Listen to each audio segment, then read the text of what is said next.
Thank you very much, and Representative Ward. Speaker, I rise in opposition.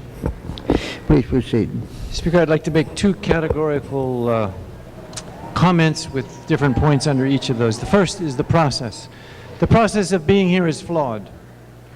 You didn't want to come in a special session. The Senate didn't want to come in a special session, but here we are because of the governor, and the governor I don't believe is with us any longer. But we did not come here at our own will. In fact, the surveys indicated that 70% of the people said this issue belongs to them, not to us. And we haven't heard the last of that. Another part of the process that I think is flawed, Mr. Speaker, is I don't believe we acted in good faith in all of the great things that we're patting ourselves on the back after these 55 hours. Remember that your chairs tried to shut down the hearing by going all night on Thursday night. Fortunately, you, Speaker, saved us by telling your chairs, don't burn out the members and don't burn out the public by going against what the majority press release said, that if there are people still in line by midnight Thursday night, they will be allowed to testify the next day.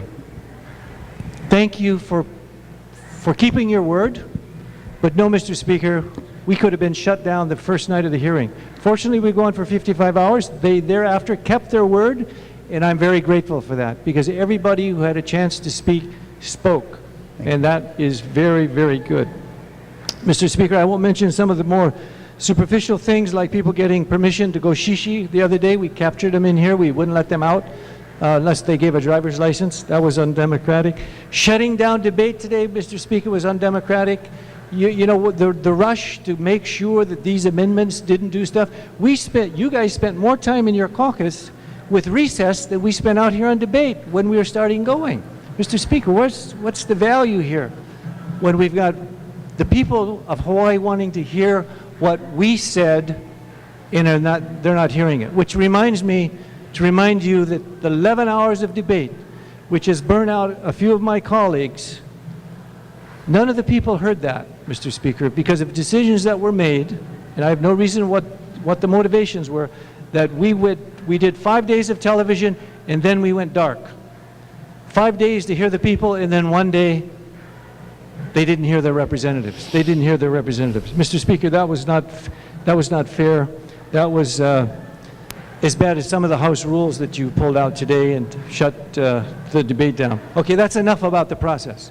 Let's go to the bill. I put in 3 amendments because, number one, the churches are vicariously protected. They have a shield around them, but not with really inability to be pierced. That's why the amendment was, and as the good Representative Kapolei said, we need to make sure it's very clear about this public accommodations, because given what the Attorney General said and the Civil Rights Commission, the penetration of that in lawsuits are going to be numerous. And Mr. Speaker, another part of the lawsuits is where a TRO was filed against some of the church leaders, Wayne Cadero, Elwin Ahu, because of the people who were out here. So if we think we've created unity between the communities, even while we're doing the democratic process, a TRO was filed to shut down the people who are out there probably singing and shouting.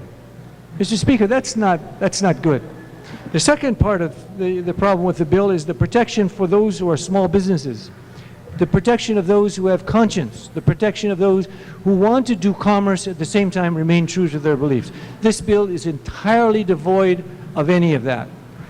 Thirdly, and I'm going to go back to the mama bear syndrome, the women of Hawaii, the mothers of Hawaii have said, leave our keiki alone, leave our keiki out of this.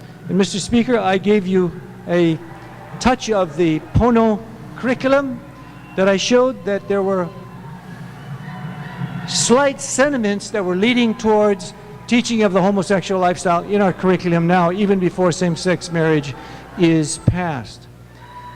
Subsequent to that, Mr. Speaker, there is even more indications that same-sex, what's the best word to say? The same-sex activities and how they are done are already in the curriculum in some places and are going to be obviously discussed in the coming days.